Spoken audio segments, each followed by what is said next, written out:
Bom dia, meus irmãos, a paz do Senhor Jesus, tudo bem?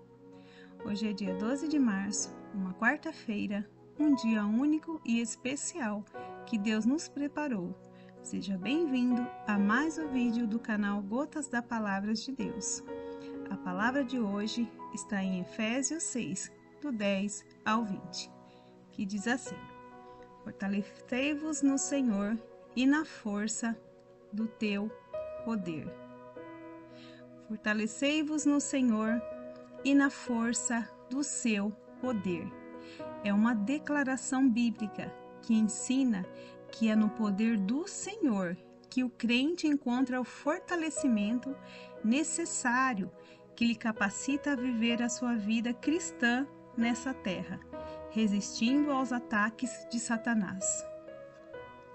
A frase, irmãos, fortalecei-vos no Senhor e na força do seu poder, ela é aplicada pelo apóstolo Paulo na carta de Efésios. No contexto, ela se trata acerca da necessidade de que o crente deve se revestir da armadura de Deus para estar pronto para a realidade da batalha espiritual. Porque essa batalha espiritual, irmão, ela existe todos os dias, da hora que nós acordamos até a hora da gente dormir. É uma realidade espiritual. Mais adiante, Paulo fala, fortalecei-vos no Senhor. Quando o apóstolo Paulo escreve isso, fortalecei-vos no Senhor, basicamente ele está dizendo assim, que os crentes devem buscar a sua fonte de poder no Senhor. A Bíblia não nega que a vida cristã ela é uma vida de conflito. Apesar de os remidos em Cristo desfrutarem de maravilhosas bênçãos espirituais nas regiões celestiais, bênçãos estas que têm implicações já no presente, mas que alcançarão toda a sua plenitude na eternidade, eles ainda são soldados de Deus que militam nesse mundo. O que Paulo quer dizer? Que para nós herdarmos todas as bênçãos espirituais, nós temos que guerrear nas regiões aqui, nas regiões terrenas, nós temos que entrar em constante orações com o Senhor, né? Estar o tempo todo em vigilância, através de súplica e orações. Mas quando nós atingirmos nosso corpo de glória, irmão, na plenitude, na eternidade, nós vamos desfrutar tudo que o Senhor tem para nós, no mundo espiritual, pleno. Em plena eternidade, nós vamos alcançar tudo aquilo que o Senhor tem para nós. Porque hoje nós vemos apenas flashes, né, daquilo que o Senhor tem para nós, porque nós temos a luta espiritual todos os dias. O principal inimigo do povo de Deus é Satanás. Ele é um adversário perigoso que lidera as hostes espirituais da maldade. Isso diz em Efésios 6,12. Isso quer dizer que Satanás e seus agentes formam um exército bem organizado que se opõe à obra de Deus e ao povo de Deus. Eles não atacam por atacar, irmãos, mas atacam de forma astuta e estratégica. Lá em Efésios 6,11, explica um pouco mais. Então, durante as nossas vidas nesse mundo, os crentes são convidados a resistir aos ataques dessas forças malignas. O problema é que esses anjos caídos são mais poderosos do que nós mesmos. Por isso, o cenário realmente seria desesperador. Se não fosse o fato de que Deus disponibilizou à igreja todas as armas necessárias para combater nessa batalha espiritual de forma eficaz. Qual batalha? Qual forma de batalha espiritual, irmã Fabiana? A arma espiritual, irmão, que o inimigo usa contra as pessoas que não perdoam. Vamos ver? Por que é a arma que o inimigo mais usa? A falta de perdão. Mas crente pode ficar sem perdoar? Não deveria, né, irmãos? Mas o inimigo hoje, ele assola a igreja com pessoas que se diz cristão e não perdoam o seu próximo. Mas o que a Bíblia fala, irmão, sobre o significado do perdão na Bíblia? Vamos mais se aprofundar? Qual o significado do perdão na Bíblia? Porque muitos falam que o perdão é ressentimento, outros falam que a falta de perdão traz enfermidade. Mas vamos ver o que a Bíblia fala sobre o perdão. O perdão na Bíblia, irmão, ele é apresentado como um ato de graça divina, que restaura o relacionamento entre Deus e o homem. Aquele que recebem o perdão de Deus experimentam a remissão dos seus pecados e são reconciliados com o Criador. O significado de perdão na Bíblia envolve os conceitos de remissão, absolvição e restauração de um relacionamento amigável entre Deus e o homem e entre as pessoas né? Entre ser humano com ser humano. Desde o Antigo Testamento, o conceito de perdão está intrinsecamente ligado ao sacrifício e à expiação que Jesus fez por nós aqui enquanto esteve na terra. A palavra hebraica, que significa capar, ela é frequentemente usada para indicar o ato de cobrir ou expiar pecado.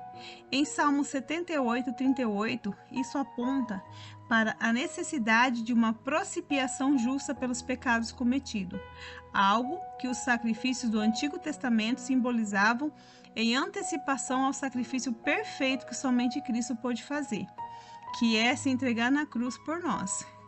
Então, no Novo Testamento, irmão, o perdão ele é plenamente revelado através da obra redentora de Jesus Cristo. Então, no Antigo Testamento era por expiação dos pecados. No Novo Testamento, Jesus, ele já na cruz, ele consumou que o perdão, ele é plenamente revelado através da obra redentora que ele fez na cruz, por meio da sua morte e da sua ressurreição. Ele proporcionou o caminho para a remissão definitiva dos pecados. É definitivo, irmãos. A Bíblia ensina que ao confessarmos nossos pecados e colocarmos nossa fé em Cristo, somos perdoados e justificados diante de Deus. Em 1 João 1:9 e Romanos 8:1. A mensagem central do Evangelho é que o perdão de Deus está disponível a todos que se arrependam e creiam em Jesus Cristo. Não importa a gravidade do pecado, irmão, a graça de Deus ela é suficiente para perdoar e purificar aqueles que recebem Jesus como Senhor e Salvador de suas vidas. O profeta Isaías nos convida: vinde, pois, arrazoemos, diz o Senhor.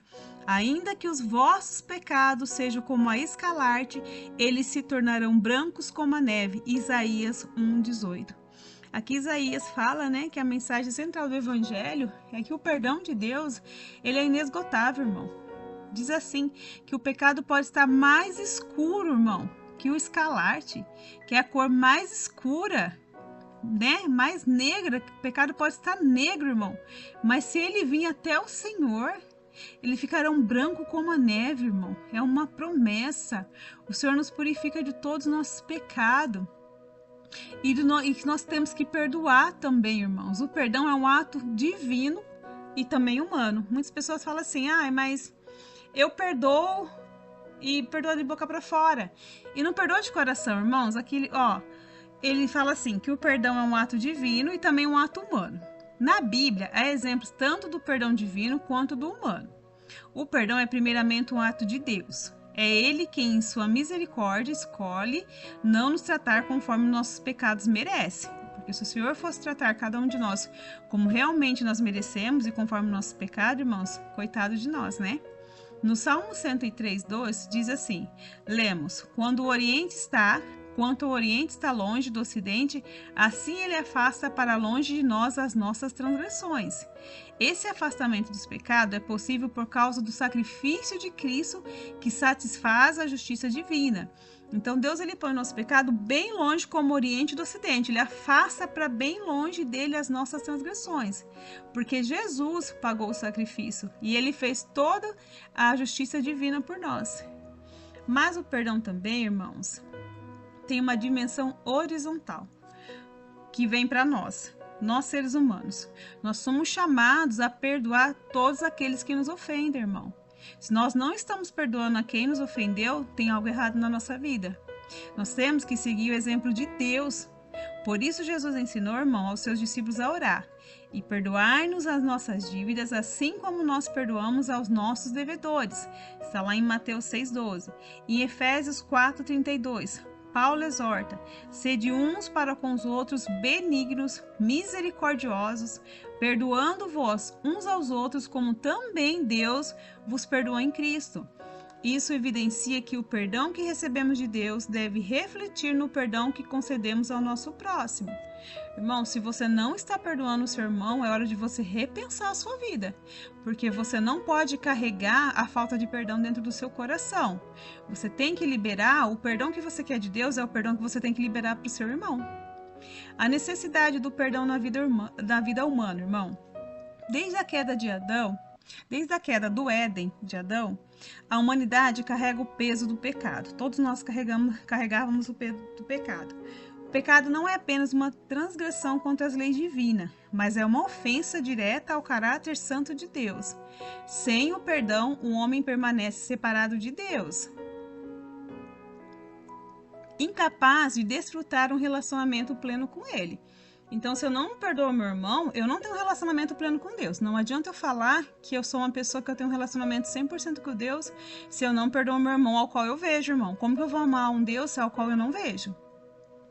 Pelo de sermos perdoados por Deus, também devemos perdoar os outros. O Senhor Jesus Cristo também falou sobre o quão disposto devemos estar em perdoar ao nosso próximo.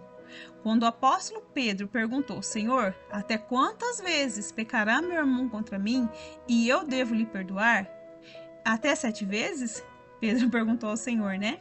Jesus respondeu, não te digo até 7 vezes não, Pedro, mas até 70 vezes 7. Mateus 18, 21, 22. Com essa resposta, Jesus ensinou que a disposição para o perdão na vida do cristão deve ser abundante, bastante, irmão. Isso nos mostra que o conceito de perdão bíblico não está ligado à ideia quantitativa que nós temos, mas qualitativa. Significa o quê? Não a quantidade que nós temos que perdoar, mas a qualidade em perdoar. Temos que estar sempre hábil e apto a perdoar a quem nos ofende, irmãos. Primeiramente, o perdão, ele libera o indivíduo do peso da amargura e do ressentimento. Em segundo lugar, ele promove a unidade e o amor dentro da comunidade e da fé, irmão.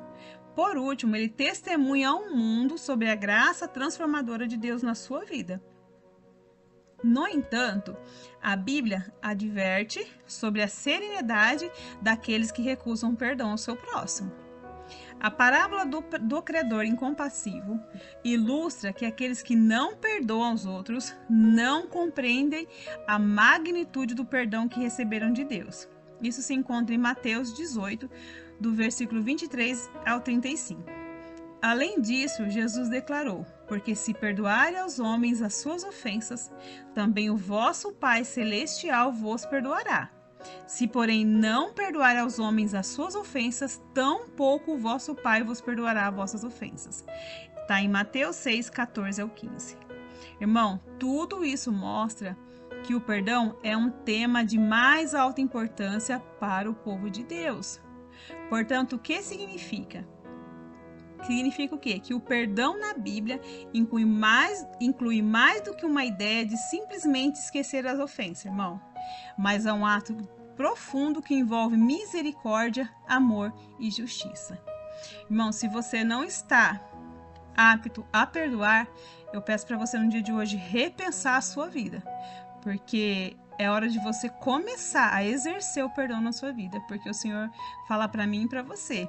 Não adianta, irmão, fazer 1, 2, 3 coisas boas e o mais importante, liberar perdão para o seu próximo, para que você seja liberto. Há muitas pessoas que acham que são libertas e não são libertas, irmão, por esse motivo ao qual o inimigo usa muito contra o povo de Deus, a falta de perdão. E dentro, no meio cristão, a gente vê muito, né? Irmãos que não se cumprimentam, irmãos que não se dão, até no meio de familiar. É hora de liberar perdão, irmãos, e tirar esse peso do coração, porque Jesus está às portas, né? Não sabemos nem a hora e no momento que ele vem. Lembrando que o significado do perdão na Bíblia inclui mais do que esquecer as ofensas. Lembre-se que é um ato profundo que envolve misericórdia, amor e justiça do nosso Pai. Amém? Oremos então, irmãos. Pai, nós te pedimos nessa manhã, Senhor, ajuda-nos nessa hora, Pai, a liberar, Pai, o peso do rancor que muitas vezes, Senhor, carregamos em nosso coração. Pai, dai-nos força para perdoar aqueles que nos magoaram, Pai. Assim como o Senhor, meu Pai, com as tuas misericórdias nos perdoa também. Pai, ajuda-nos a lembrar que o perdão não justifica as ações dos outros, mas nos liberta do poder das ações que estão sobre nós. Senhor, concede-nos, Pai, da sua graça, de ver aqueles que nos feriram, Pai, com os teus olhos de compaixão e amor. Pai, ajuda-nos a compreender as lutas deles também, Pai, e deixar de lado muitas vezes o nosso desejo de vingança, Pai. Pai, eu escolho agora, Senhor, com a tua ajuda, perdoar completamente e sinceramente, Pai. Eu liberto todas as pessoas, Pai, das dívidas que possam ter comigo, Senhor. Assim como o Senhor Jesus, Pai, me liberta das minhas dívidas espirituais também, Senhor. Pai, eu te peço agora, Pai, através do Espírito Santo, meu amigo e consolador, preencha hoje o meu corpo, o meu espírito e a minha alma com teu amor e a paz. Eu te peço, em nome de Jesus, preencha o meu ser nesta hora. Assim eu te peço nesta manhã, Senhor. Ensina-me e ajuda-me a perdoar. Em nome de Jesus. Amém, amém e amém, irmãos. Até o próximo vídeo.